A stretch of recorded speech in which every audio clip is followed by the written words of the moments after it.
Hi everyone! Good morning! I'm back! This is Sam Brusas and welcome back to my YouTube channel. Oh my gosh! This is it guys! Pag-uusapan natin ngayon, Miss Universe 2025. Kasado na kung saan to? Yan ang pag-uusapan natin ngayon. But before anything else, hello Philippines and hello beautiful people!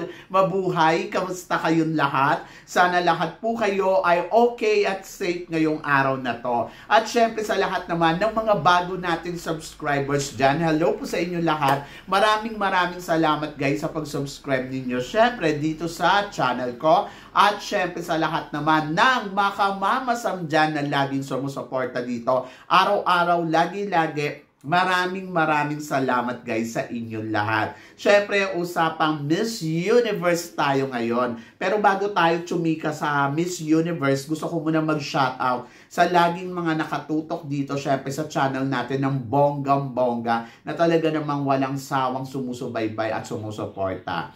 Syempre, shoutout tayo kay Yaya Muhammad na talaga namang very active sa comment sa baba. Maraming salamat sa solid na suporta. Kay Daddy Eddie. Hello Daddy Eddie, kamusta ka? Kay James Baluyot. Syempre si Titus RJ. Hello Titus, ingat ka lagi. And then of course, Snake Gem. Thank you so much. Andyan din syempre si Cesar Anyon Nuevo. Maraming salamat sa pagmamahal at suporta na ibinibigay mo. And then of course, shout out din tayo kay Madam Henrietta Solidad na talaga naman grabe ang suporta niya. Tutok na tutok siya lagi sa atin. At kay Rosario Balendres, hello, thank you so much for watching. Kay Yari NC, hello po. Kay Barbet Elizalde, na isa din talaga tong solid magmahal. Kay James Baluyot, thank you so much. Isabel Bordiguillo, maraming salamat. And then of course, kay Attorney Cornelo Dilag, thank you so much. At kay Marvic na talaga naman grabe.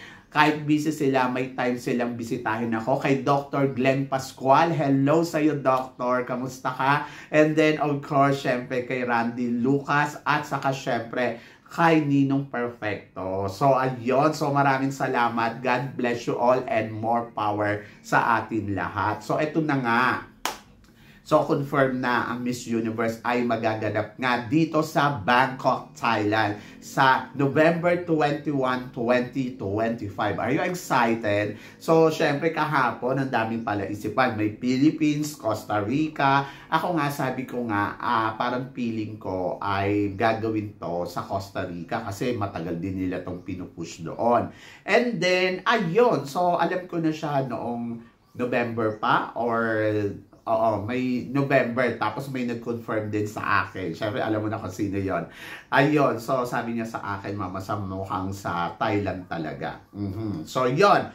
Actually, so kaninang umaga, ayun na nga, konfirmado na sa Thailand gagawin ang Miss Universe. So, anong thought natin dito? So, marami akong mga nabasa na naman na sabi ganun, ako, mukhang Thailand yata ang mananalo ngayong taon na to. Talaga ba? Medyo mahirap to para sa Thailand kasi syempre sila yung host country. Kapag nanalo sila dito, syempre alam mo na, mababahiran sila ng hindi magandang imahe, di ba?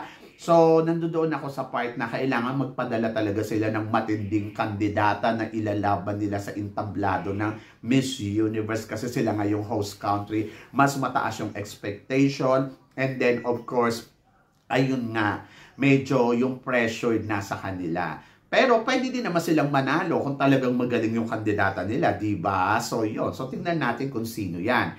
At saka syempre ito, last time na nanalo tayo ng Miss Universe ay dito sa Thailand. Nung last time na nanalo tayo ng Miss Universe sa Thailand at ito nga si Catriona Gray nung 2018. So ngayon taon na to, syempre sa Thailand gagawin ng Miss Universe ay dapat lang magpadala tayo ng kasing caliber talaga ng Catriona Gray. Yun, alam mo yun yung tipong beauty, body, at saka alam mo yun yung kumpiyansa niya sa sarili niya ay talagang nag-uumapaw.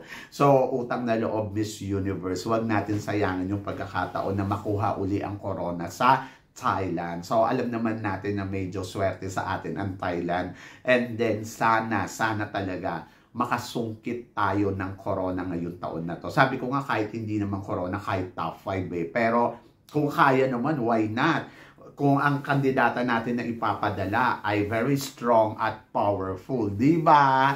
So, syempre, alam na ninyo kung sino yung sa mga kandidata na dapat talaga ilaban natin sa Miss Universe. Ako parang feeling ko, isa sa mga potential na pwede talagang manalo dito sa Thailand kung ilalaban nila yung kandidata na alam mo yon na kayang makipagpukpukan talaga sa lahat ng kandidata. Yung tipong aabangan mo talaga siya dahil alam mo yon malakas yung laban niya. Yung ganon. Siyempre, dapat tutukan nila styling, mga gagamitin ng kandidata. So, I'm so excited for the Miss Universe Philippines kasi ang dami ng kandidata ngayon dito na talagang mga palaban. Di ba? Diyos ko, masaya niyan. Anyway, so good luck sa Pilipinas. So, sa Thailand din, good luck din kasi syempre, isa tong malaking hamon sa kanila ng bonggang-bongga dahil sila yung host country. So, parang feeling ko, ay nako, mag-stay na naman sila sa top 5. At dito talaga medyo dapat ang Pilipinas talaga matuto talaga na magpadala ng the best candidates kasi syempre, either ang pagpipilian dyan, Philippines or Thailand ang papasok sa top 5. And I hope na sana tayo this year, di ba? So sabing ganun ako, wala naman tayong laban kay Kunan. May laban, basta nandoon lang na malakas talaga yung kandidata. Huwag tayong magpapadala ng, alam mo yun, yung mangangapa pa siya kung paano siya lalaban. So ako, mas gusto ko na manalo ngayon ang isa sa mga veterana kasi syempre, iba kasi yung impact kapag veterano yung kandidata. Yung alam mo yun, yung kaya niya talagang makipagpukpukan kasi may experience na, di ba? So, alam niya kung anong styling ang gagawin niya, ano ang mga dapat niyang ikilos. Ewan ko, pero sige lang, laban lang. Malay mo naman, may makuha tayo talaga na the best na candidates for this year. So, yan! Nakaka-excite. So, sino ba ang gusto nyo maging host? Ako gusto ko sana maging host dito, si Catriona Gray. Kasi syempre, nanalo siya dito noong 2018 and I hope na sana maging host siya or maging judges. So, yon. Ayokong gawin siyang backstage host. Ayoko. Or commentary host. Mas gusto ko si Catriona ay gawin nilang main host o kaya maging hurado ng Miss Universe 2025. Kasi parang feeling ko deserve ni Catriona yon. Lalo na kung dito sa Thailand gagawin ang Miss Universe. Di ba? So, yon. So, ang Thailand, 2 beses nang nanalo ng Miss Universe. Ito na kaya yung hinihintay nilang momento. Mas malakas ang possibility talaga na, alam mo yon na mailaban yung country nila, lalo na nandirito. Siyempre, powers sila, di ba?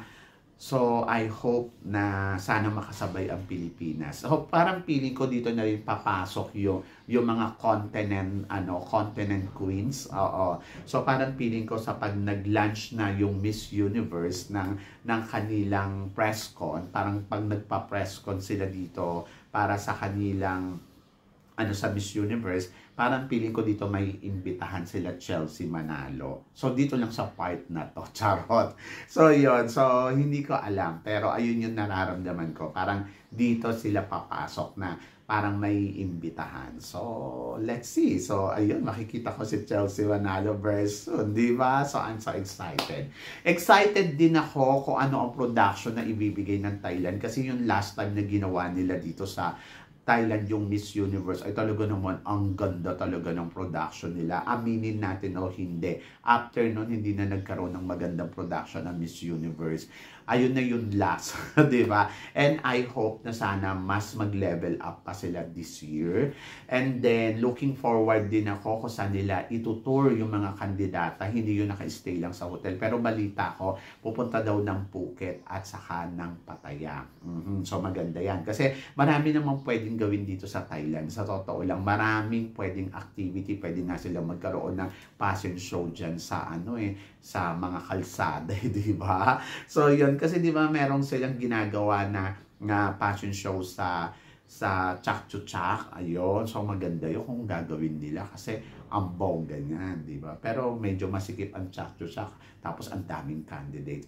So, umasa kayo na makakapag-cover ako. Medyo conflict lang talaga kasi may pasok. But gagawa ako ng paraan siguro by weekend, ganon. So, mag-aabang na tayo doon. Charot! Siyempre, ito na rin yung pagkakataon na pwede ako mag-cover. So, yun. So, baka naman, ayun. So, malalaman ko kung ano yung mga mangyayari. So, I'm so excited. Excited ako dahil mas madali sa mga Pilipino na pumunta ng Thailand at manood ng Miss Universe, di ba? Kaysa doon sa Europe o kaya sa Latin country, medyo mahirap bumiyahe. Etong Thailand, magiging madali lang to para sa mga Pilipino. Kaya sa mga taong gusto akong makita, very soon, magkikita-kita tayo sa Miss Universe. Di ba? Diyos ko, nakaka-excite. So, ayun, ang Miss Universe ay magaganap sa November 21, 2025 dito nga sa Bangkok, Thailand. So, guys, syempre, ipanalangin natin na sana makakuha tayo ng best candidates ngayong taon na to. So, yun. So, ikaw ba? Excited ka ba sa magaganap na Miss Universe 2025? So, i-comment below mo yan kung ano naman ang chika mo dito sa mga pinag-uusapan natin ngayon. So, syempre, maraming salamat po sa inyong lahat sa suporta at pagmamahal na binibigay ninyo. Syempre, dito sa channel ko at sa mga hindi pa po nakaka-subscribe dyan.